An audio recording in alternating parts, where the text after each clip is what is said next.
ഞാനിപ്പോൾ പറഞ്ഞു വരുന്നത് സംശയത്തെക്കുറിച്ചാണ്. നമ്മളെ വിനയ് ഫോർട്ടും ഷറഫുദ്ദീനും ഏറ്റവും പുതുതായിട്ട് അഭിനയിച്ച ചിത്രമാണ് സംശയം. ഞാൻ അതപ്പോൾ കണ്ടിറങ്ങിയിട്ടുള്ളൂ.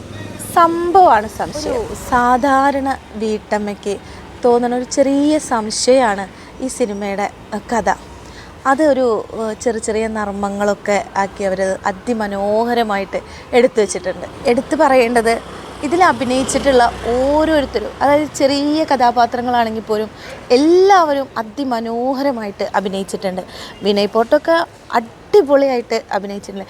ഷറഫുദ്ദീനായാലും ലിജോമോളായാലും അവർക്ക് നൽകിയിട്ടുള്ള ആ കഥാപാത്രങ്ങൾ അതിമനോഹരമാക്കിയിട്ടുണ്ട്.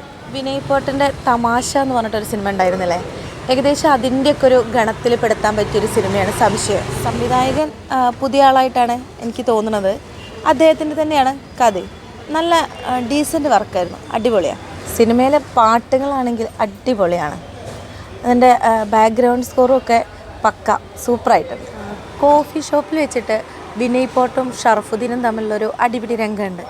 അത് എനിക്ക് ഭയങ്കരമായിട്ട് ഇഷ്ടമായി. ആ രംഗം എന്ന് വെച്ചിട്ടുണ്ടെങ്കിൽ അത് ഭയങ്കര റിയലിസ്റ്റിക്കായിട്ട് എടുത്തു വെച്ചിട്ടുണ്ട്. ഭയങ്കരമായിട്ട് സിനിമയെക്കുറിച്ച് പറയാനുള്ള അറിവൊന്നും എനിക്കില്ല. ഒരു സാധാരണക്കാരി എന്നുള്ള നിലയിൽ ഞാനൊരു കാര്യം നിങ്ങൾക്ക് ഉറപ്പ് പറയാം. നമുക്ക് കുടുംബവും കുട്ടികളൊക്കെ ആയിട്ട് പോയിരുന്ന് കാണാൻ പറ്റിയ നല്ലൊരു സിനിമ തന്നെയാണ് സംശയം. നീ ഇതുവരെ നിർത്തിയില്ലേ? നിർത്തിക്കേ, അല്ലെങ്കിൽ കുടുംബത്തിൽ സംശയം ഉണ്ടാവും.